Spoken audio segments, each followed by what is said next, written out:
Welcome everyone to our webinar. We have a lot of attendees today, so we're going to just pause for a few seconds while everyone syncs up together and then we'll get going.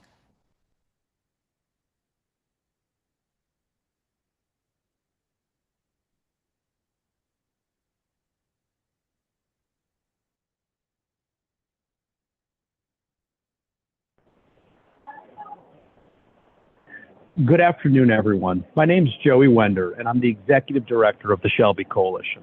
It's my pleasure to welcome everyone to today's webinar entitled The Future of E-Rates, Inside the FCC's Proposal and How to Make Your Voice Heard. So for 30 years, E-Rate has connected our schools and libraries to the internet. That's more than 100,000 schools and 11,000 libraries in every state, both rural and urban alike. Unfortunately and regrettably, that program is at risk. Last month, the FCC initiated a review that asked whether E-rates should be limited or terminated. What does that mean in plain terms? It means the FCC is asking whether to scale back or end the largest federal program connecting our schools and libraries. And if the FCC actually has their way, this will blow a crater-sized hole in school and library budgets around the country. We cannot let that happen. That's why we're all here today. Over the next 45 minutes, we'll walk through exactly what this proposal says and what it would mean for the communities you serve. We'll explain how you can respond, how to file comments with the FCC, and reach your members of Congress so your voice is part of the record before any final decision is made. So before we get started, just a reminder about the logistics of the webinar. It's being recorded and it will be available on our website afterwards, so feel free to watch it again and again.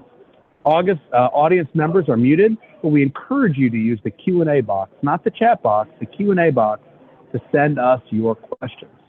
As always, we encourage you to follow us at SHLB Coalition on LinkedIn, Facebook, X, and YouTube to keep up to date on the work we're doing. Also, we want to thank our corporate sponsors, Ready, Zayo, T-Mobile, Cisco, and Tirana. We would not be able to engage in our work without their financial support. And if you'd also like to support us in our fight to save E-rate, you can donate now at saveourerate.com. Additionally, if you enjoy these webinars, please consider becoming a SHLB member if you're not one already. And finally, before I turn over to our speakers, I would like to encourage everyone on this webinar to attend AnchorNet. It's the nation's leading broadband conference for anchor institutions. It's where broadband policy meets real-world action. So before we go through the item in detail and what you can do to respond to it, I want to call on a few special guests to talk about the threat to E-rates. And so we're going to start with Danny Vinik from Senator Ed Markey's office. Danny, the floor is yours. Thank you, Joey, and thank you to SHLB for hosting this webinar and for everything you do to support E-rate and fight for schools and libraries and broadband connections out there. I'm Danny Vinik. I'm Senator Markey's advisor on Senate Commerce Committee issues, focusing on telecom issues and particularly E-rate. I want to make just a couple points here and appreciate the time to do so. Starting with the bottom line, E-rate has been a huge success over the past 30 years, helping connect school and libraries to the internet across communities across this country, urban, rural, suburban, low income, high cost. This is not an outdated program. It remains critical, as so many people watching this webinar know, to students, libraries, educators, and communities across this country. This internet connectivity is important for online testing, classroom instruction, homework, digital literacy, so many even administrative pieces of schools and libraries across the country. E-rate makes much of that possible. It's a critical piece of the work that these communities, schools, and libraries do. And my boss created this program almost 30 years ago. He's very proud of the success it has, and he believes it still remains an absolutely essential part of our digital equity framework across this country. This isn't a side issue for him. This is one of his top achievements. He thinks it's such a great piece of our telecommunication system across this country. And he is committed to doing everything possible to make sure that it remains a foundational building block for students and teachers and libraries for the next 30 years. That's what makes this FCC proceeding extremely alarming. It is a direct attack on the program itself. It's an attempt to potentially divide urban and rural districts, despite the fact that this program is needed across every community and has had success across every community. There's a bunch of language that I'm sure others, the Shelby team will walk through about screen time concerns with the program. My boss has a long track record of trying to protect kids and make sure that technology is used in the most effective way possible for them and is age appropriate. But those concerns cannot be a backdoor to weaken or dismantle the program that keeps schools and libraries connected. In this case, it's a smokescreen to try to go at the underlying connectivity that is critical to communities across this country. So there's a real risk here, and this is a moment where it's really important that schools and libraries and communities across the country make their voices heard. Make them voices heard to members of Congress, make it heard to the FCC through the comment writing process. It is more important than ever to tell your stories. You all are on the ground. You see day to day what the impact is for E-rate, for students, for teachers in classrooms, in communities across this country. And those stories really matter here on Capitol Hill. They matter at the FCC. And we're very grateful when we get to hear them and people take time out to tell what it means for them. So over I know that the Shelby team is going to kind of walk through the comment period and the timing, but my request is please tell your stories. Please communicate with your local lawmakers. Please communicate with the FCC. This is a big fight. It's a fight we can win. It's a fight we need to raise our voices for. And I'm always happy to have additional conversations, either through Shelby or individually, to talk through how to do so. But thank you again for Shelby for putting this together. Thank you to everyone here for all the support for the program. And we're looking forward to kind of taking this fight to the FCC and winning it. Thank you, Danny, and thank you to the tremendous leadership of Senator Markey creating this program and protecting it and highlighting it over the years and decades. So really, thanks to you and your entire office. With that, I'm going to turn it over to Lisa Varga with the American Library Association. ALA has been a strong partner with Shelby for many years and appreciate, our partnership on this particular issue as we work to save, protect, and one day enhance and improve E-rate. Thank you so much, Joey. Thank you, Danny, and thank you to the Shelby team, everyone behind the scenes making this webinar happen for all of us. We are in great company today. All of us care about making sure everyone has the tools needed for learning. And at a high-speed internet access is an indispensable one. For about 30 years, E-rate has made it possible for Americans at every stage of life to learn by making internet affordable for public libraries and schools. At a pivotal point in history, libraries stepped in to provide all Americans this new technology, something neither could afford to do on their own. Now we can't imagine life without our high-speed internet connection. For some, the library is the only place they can get access. One patron I met was able to turn her story around thanks to support she got at the library. After barely escaping domestic abuse, she was starting from scratch. With the help of her librarian, she earned her GED online, found a job, and ultimately started her own business. The local public library was the one place she could get expert help and access that critical tool needed to learn and earn a living. That free broadband access in a welcoming place with knowledgeable staff spelled a new life for her and turned her from a victim to an entrepreneur who now mentors others in her community. Broadband means opportunity. Lack of broadband means getting left behind, but it isn't cheap and it isn't available everywhere. Thank goodness for a federal program that makes broadband affordable for libraries and schools. Thanks to E-rate today, nearly every public library across the nation offers public access to broadband. Libraries are worried about what losing E-rate could mean for access to information, especially for folks in our rural and high-poverty communities. The policymakers threatening to end E-rate think they can take us back to a time when people didn't need the internet like they do now. Libraries and schools are about moving forwards. Together, we're going to save our E-rate. Our leaders need to know that the FCC wants to kill the program that Congress created for the American people. And Congress members are hearing from our advocates. Over the past 3 weeks, we have logged more than 9,000 contacts with Congress members through ALA's Save Our E-Rate Action Center. You're about to get a prime opportunity to connect with your legislators in person. For the month of August, senators and representatives will be back home in your districts. Ask for a meeting. If they are facing midterm elections in November, they will really be listening to their voters. Better yet, library workers, invite your elected leaders to visit your library. The best way to tell your leaders what broadband means to your community is to show them in real life. You don't need policy expertise. What you do need is a story that shows how broadband makes possible for you, your patrons, and students. Show your legislators why you care and give them a reason to care just as much as you do. ALA and our partners in Shelby are prepared to do whatever it takes to save E-rate. In the coming weeks, ALA will introduce new advocacy tools, including a template email for requesting a meeting and a checklist for hosting a tour of your library. If we can support your work, please let us know. You can always reach us at advocacy@ala.org. Thank you. Thank you, Shelby. Thank you, Senator Markey and Danny, and thank you all for being here.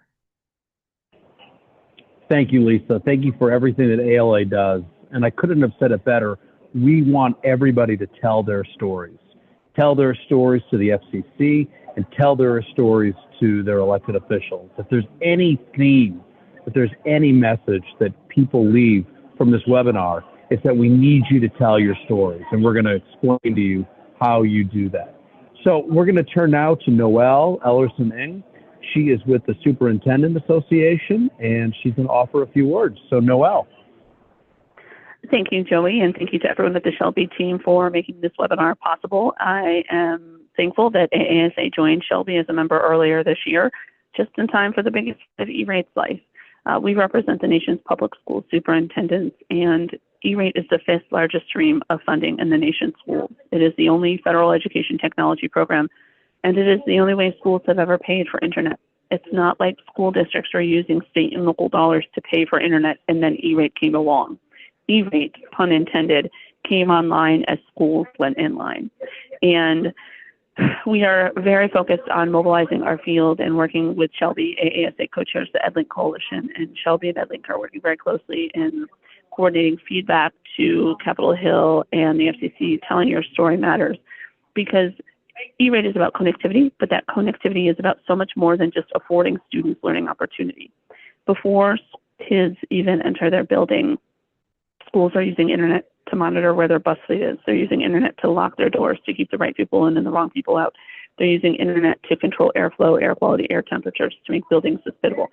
It's how they turn light systems on. It's how they process paychecks. It's how they communicate with the outside world for emergency needs. It is simply foundational. And it's not a question of, well, schools will just go without internet if the rule goes through. It's that they'll make cuts elsewhere. And that's a consequence that we don't want to explore. So we want to talk with the FCC and remind them that there are very real questions and appropriate questions in the order that must move forward.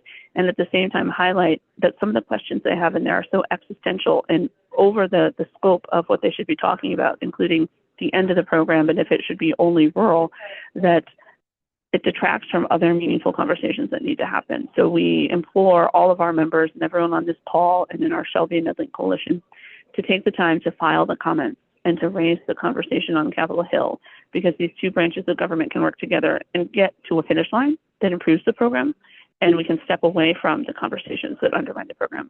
Thank you again to Joey and Shelby for everything that's going on, and I look forward to listening to the rest of the webinar. Thank you, Noelle. Thank you for your partnership with the superintendents, and apologies to everybody. I'm on my headset and she's on her phone because we're actually in the Senate office buildings here in Washington, D.C., meeting with members of Congress today about this very issue. We just had two meetings earlier, just after lunch, and we've got more this afternoon. So apologies for any ambient background. So with that, I'm going to turn it over to Kristen Corra. She is our policy counsel at Shelby, and she's going to cover what is actually in this thing and what should we people be most concerned about. So Kristen, take it away. Thank you, Joey, so much. And thank you, everyone, for joining. I love seeing all of the different places that our attendees are joining us from. We're really, really happy to have you here today. So for those of you who have reviewed the item, you'll notice that the FCC has teed up a lot of questions and proposals. These items cover many more topics than those simply related to student screen time, which is really how the FCC describes and even titles the item. Now, for this webinar, we won't go into detail about every topic. We don't have enough time for that. But instead, we want to call your attention to those issues we view as the most critical and what you can do to make your voice heard at the FCC. So first, I want to identify that the FCC asks whether it should completely terminate the E-rate program, and it points to progress that has been made to increase connectivity. But context really does matter here. So for example, the FCC notes that when the E-rate program was established, most schools and libraries lacked basic access to the internet. And that makes sense. It was 1996. However, today, virtually all schools and libraries have broadband connectivity and Wi-Fi of some kind. So at SHLB, we believe that this success is precisely the reason to sustain the E-rate program. Progress in achieving and maintaining universal connectivity endures only because E-rate continues to support it year after year. Second, the FCC shifts from questions about terminating the program entirely to asking whether it should limit support. Specifically, it asks if E-rate funds should only support rural areas or areas with one service provider. Now, we think that this reframes the debate to focus only on the cost of purchasing broadband.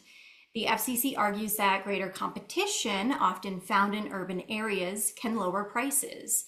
But E-rate has never been based solely on price. It has also been grounded in need and affordability and making internet access affordable for disadvantaged communities, whether they are in rural or urban areas. So we think that the fact that a school or library is located in a competitive market or an urban area, does not eliminate its need for affordable, reliable connectivity that E-rate can provide. Third, the item asks questions around student use of screen time, including the amount of time they spend on screens and whether E-rate program rules should take these concerns into account.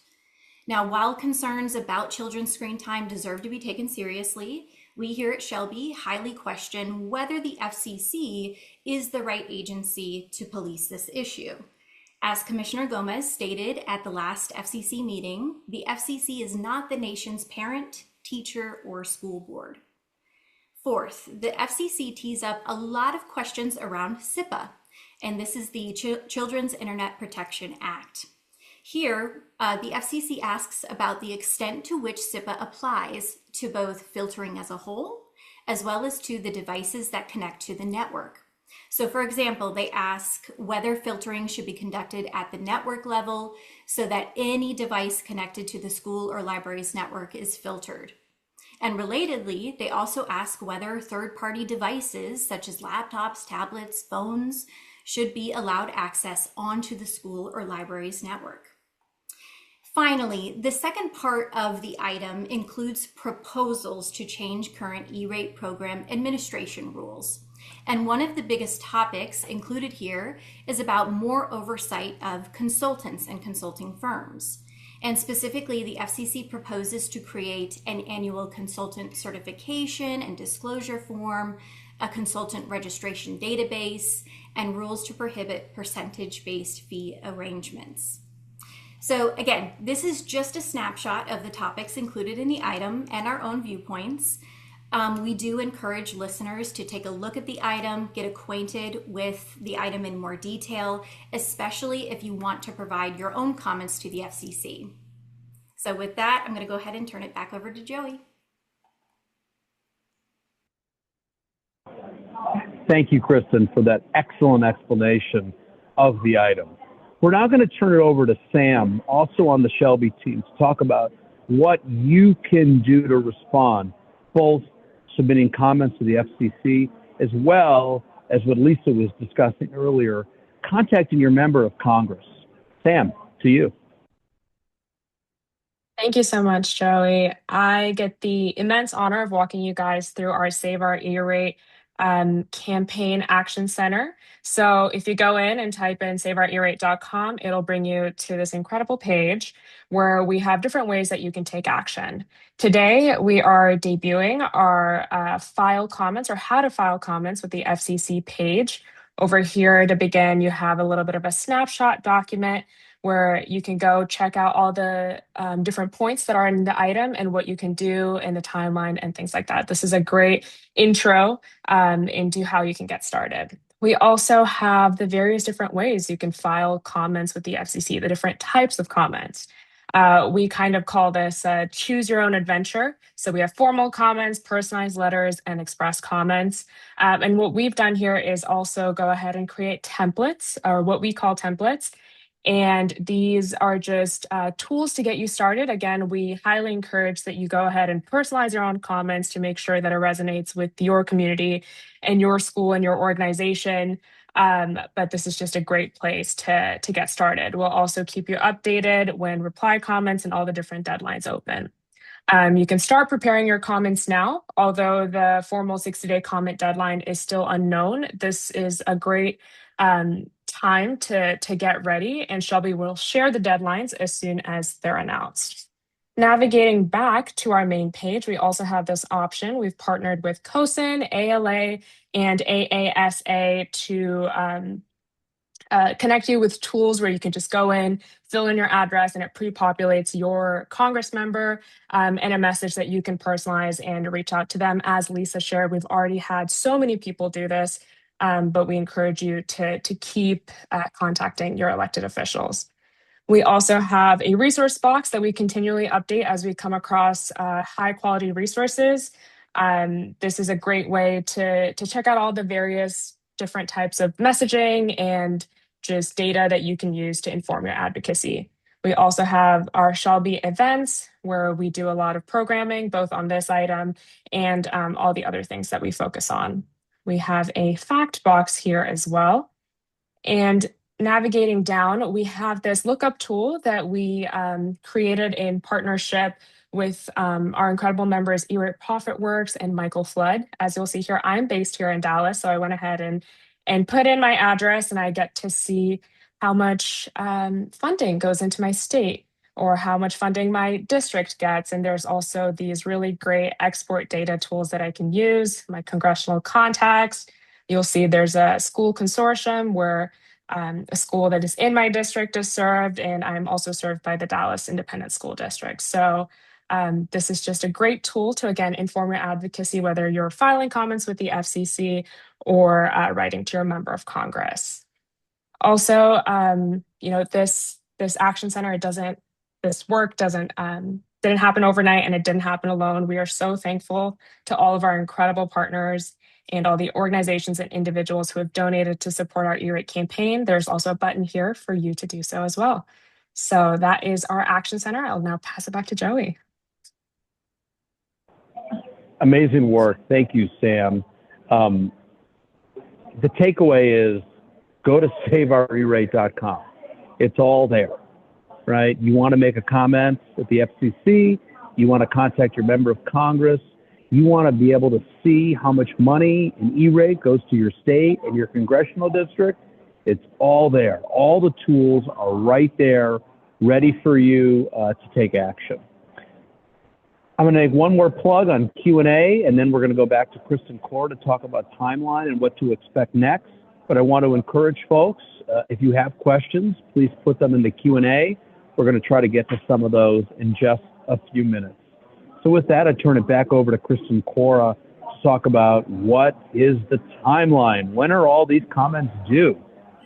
All right, thank you, Joey. I know everyone is eagerly awaiting to know when our comments due.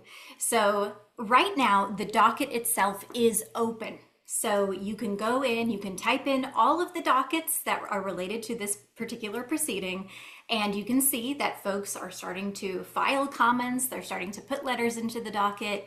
Whenever FCC meetings are happening, people are filing summaries of those meetings. So you can go into the docket and start looking around and uploading your own comments.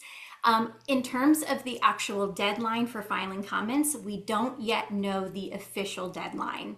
So the item itself, comments are due 60 days after the item, the document, is published into the Federal Register. So that has not yet happened. The document has not been published, so we don't know the final official deadline for filing your comments. So if the document is published sometime in July this month, we know that comments will be due in September. With replies are due 90 days after publication in the Federal Register, which means 30 days after the initial comment deadline. Same thing for replies. If the item is published in the Federal Register this month in July, we know that replies will be due in October. So stand by. Once we know those official dates, we'll update our website, we'll send out notifications, and we'll let everybody know when the official filing deadline is set. Bottom line, you could start to file now, but we just don't know when they're due. So, Kristen, Corra, no, you got to stay on. Let's go to the Q&A for a second. All right. So let's just take them one at a time. So any concerns for schools and libraries appearing to lobby for something? No, schools and libraries, like any other organization, are entitled and allowed to educate, right, and advocate for themselves, right? Members of Congress and the FCC want to hear from you.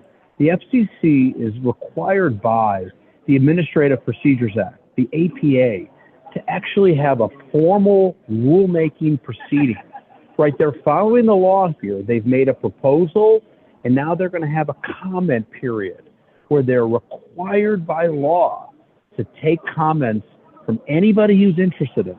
That could be a school, that could be a library, that could also be a parent, that could be a concerned citizen, that can be anybody.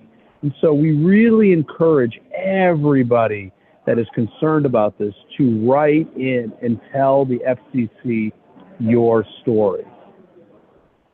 Okay. I'm going to have you, Kristen, take this. Is it unusual for it to take so long in the Federal Register?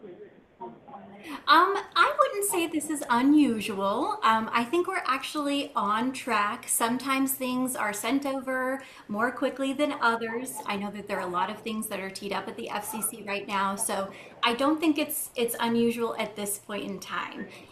Sometimes we've seen about 30 days from when the item was voted on at the FCC, and we haven't yet hit that mark quite yet for this item. So again, I still think that we're on track, but nope, not unusual. Sometimes things take a little bit longer than others. Great, great. So another question, this is good for you, Kristen. Yeah. Why are there 4 different proceedings listed? What is going on with that? Yes, so there are 4 different proceedings that are listed, and I want to make sure that everybody notes that. And so to answer the question, yes, you do need to list all 4 of those proceedings in your comments. And you need to make sure that when you file, you do list all of those proceedings in the form document. So there was a specific proceeding that was made for this item, which is the 26-133. That's the ensuring children's safe use of screens and E-rate funded services. And then there are other dockets. So there are a couple of E-rate dockets that have been open and around for a very long time that are also associated with this one. And there is an item teed up around questions concerning the Emergency Connectivity Fund. So that's why there is the docket related to the ECF program also associated. So yes, please make sure that you list all 4 of those proceedings when you file. Great. And Kristen, if you could remind people, there are also different ways to file, right? There are both more formal ways in which to file where you could, put in sort of legalese, or you're allowed to just file a letter from your organization. But there's a way to file express comments where you essentially just fill in boxes, right? Fill in a form. Yes, that's correct. So yes, and that's if you go to our website and what Sam was showing everybody, there are different ways to file, just depending on sort of the caliber of the comments that you want to file, how you want to structure your filing. So if you're really looking to do a very quick statement to the FCC, maybe a paragraph, 2 paragraphs, something like that, there is an option called an express comment. Basically, you go to the filing website, you choose express comment, and you fill out a form, and there's a box there where you can just start typing in your thoughts, your comments to the FCC. Now, if you want to provide something that's a little bit more formal, maybe you want to include data, exhibits, citations, right? We would probably point you to file a little bit more of a standard filing. So this is what you might see SHLB filing of its own caliber. We usually do sort of a more formal set of comments where we have a table of comments and a table of contents and exhibits and all sorts of citations and data. But then also, if you don't want to do that style and maybe you just want to write a letter, maybe this is something that's a little bit more personal to you as an individual or your organization. You want to provide examples and stories, just really do kind of a storytelling effort.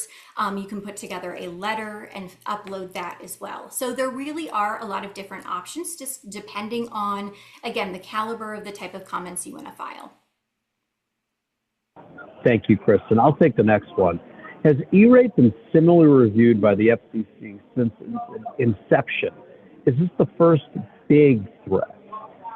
The accurate statement or response to this is the first time in 30 years when the FCC has explicitly, in writing, in a notice of proposed rulemaking, asked whether the program should be sunset, whether it should be terminated.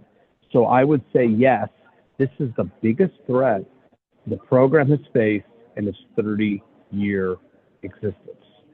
Next question is, can you speak about how the FCC thinks it has the authority to sunset a congressional program? Excellent question by Anonymous.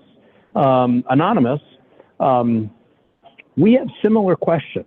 And, while we're urging everybody to submit comments to the FCC, we at SHLB are going to have a very long, detailed legal analysis and legal filing where we take apart all of the arguments that are being proposed by the FCC.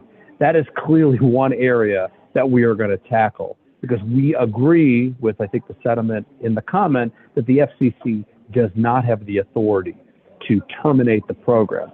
That authority only lies with Congress. Okay. Let's go to a next question. Will there be social media images that we can use to drive our stakeholders and members to link to file comments? Sam, those will be available on saveourerate.com. They can be pulled as well as from our social media. Do you have anything more to add on that front?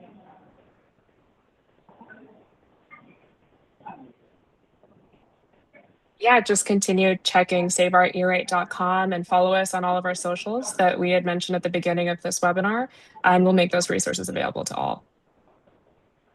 Thanks, Sam. Kara asks, is it better for different comments from different libraries or one big sign-on letter? That's a great question, and there's no good answer. We think that sign-on letters are very powerful, but we also think that individual comments are. I think that if you're thinking about, getting all, libraries in Wisconsin to sign on to something, it's usually easier to have them sign on to one letter, right? And so you have one big sign-on letter, and I think that's a great thing to do. We know there are other school districts and library districts around the country that are organizing sign-on letters, and that template, in fact, is on our website. The other thing I would say to Kara, who submitted the question is, if you do a sign-on letter from Wisconsin libraries and you submit it to the FCC, you should definitely send it to every member of your congressional delegation. Send it to your senators, send it to your members of Congress, because they need to see that libraries across your state and every state care so much about E-rates. Okay. Other questions? Kristen, Corra. Does yeah, please. Oh, no, I was just going to say, so there was a question in here, again, sort of about the comment process. For those folks who are wishing to comment, is there an organized effort to focus on the high level issues, such as keeping the program intact, versus filing detailed comments in response to the technical issues? So yes. So if you take a look at Save Our E-Rates, if you go to the different comments that we have listed there, especially the individual letter, you'll see if you pull up the template that we've created, we've kind of started you off with some of those high level ideas, and then we have some prompts in there. So really kind of helping you understand how can you tell your story, maybe what high level questions you want to answer. So I would encourage folks to take a look at the template we put together to really think through some of those high level items. Like you said, if you don't want to get into some of the technical pieces, some of our resources get you started on those high level thoughts. There's no rules. There's no one way. There's no rules. Right? Yeah. Some people, we're a nationwide advocacy organization. We will have, 10, 20, 30 pages more in legalese, right? Other people will submit a paragraph as an express comment. Some schools will submit a letter just saying how terrific and awesome and important and devastating it would be if E-rate went away. These are all comments the FCC is required to review and consider under law. So Emily Spears asks, with the threat of E-rate going away, will this affect the next 5 years that have been awarded, or would this be for the next filing? We don't know. The FCC did not specifically propose a timeline. They merely asked the question. Somebody asks, if the FCC goes through with this, will it be legally challenged? Look, we're in this phase right now, and we hope to defeat it before the FCC takes final action. But yes, the answer, this also to Anonymous, the answer is yes, we would absolutely consider litigation if the FCC move forward with something that we don't believe that it has authority to do, including, terminating the program.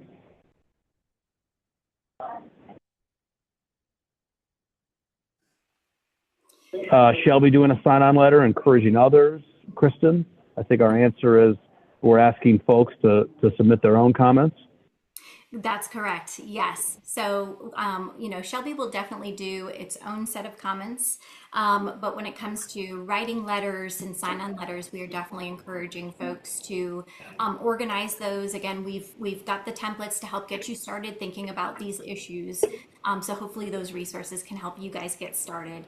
And someone also asks too about, is it best practice to address all of the questions like a judge might in a civil case? And I would say that there are a lot of questions to go through. So I would say, as you're looking through the item itself, what is really helpful and beneficial is to identify the areas that you have specific knowledge about.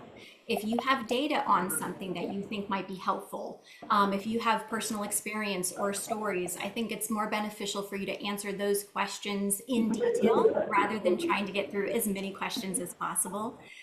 So really that would be, I think, the best course. Just really find those areas where you can provide your own personal experience and explain your point of view. And so Krista asks, from Nebraska, will the FCC consider comments submitted before the proceeding is entered to the Federal Register? Yes. The docket is open. The docket is open. There just is no end date at this point, and hopefully there will be so. There was a question up at the top.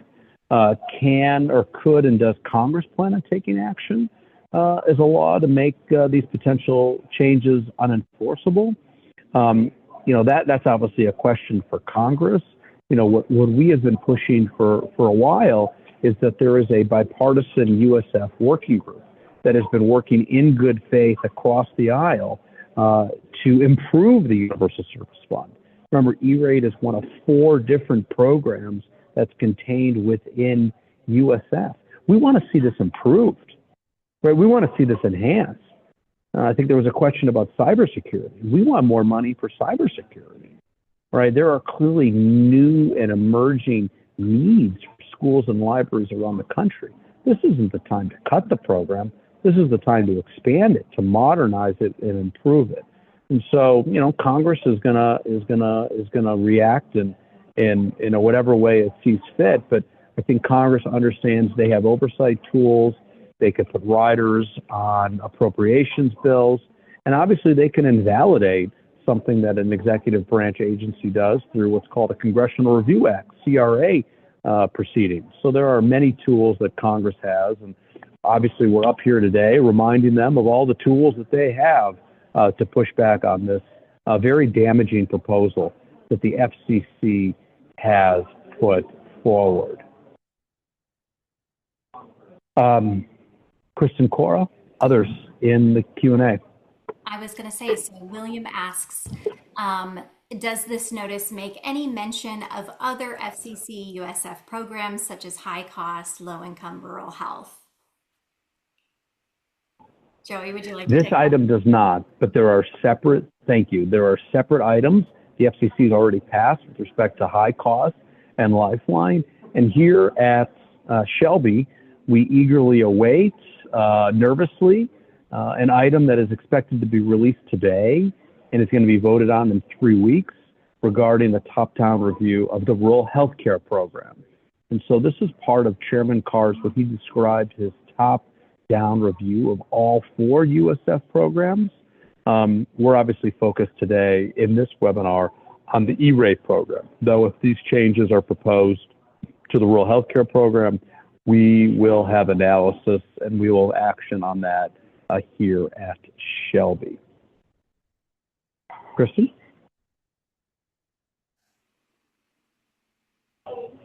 Okay, just looking here. Okay, so for Save Our E-Rate, submit to contact elected official congressional offices.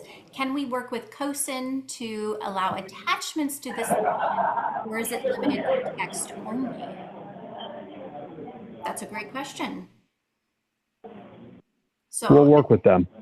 I was just going to say, we can work with COSIN to see if we can, if folks can add attachments to their submission. That's a great question. Okay. Well, we've reached 2:45, so we really appreciate all of these terrific questions. We're going to move to close up the webinar here.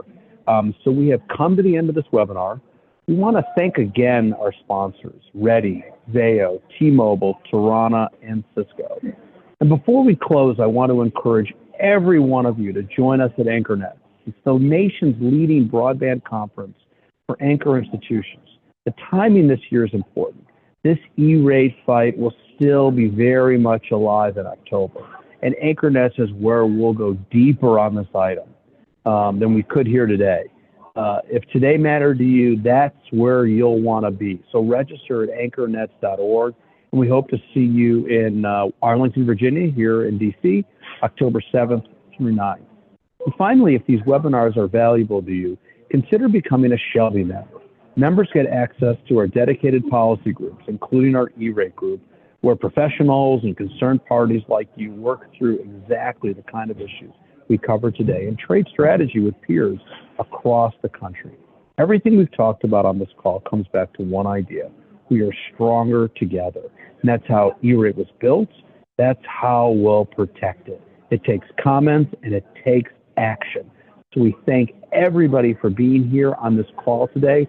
We encourage you to rewatch it, to look at all of our resources at saveourerate.com, to send this to your colleagues, to send this to your friends and family so that our voices, that everyone's voices are heard at the FCC and that we save, protect, modernize, and improve E-rate for decades to come. Thank you so much for being on. Have a great day.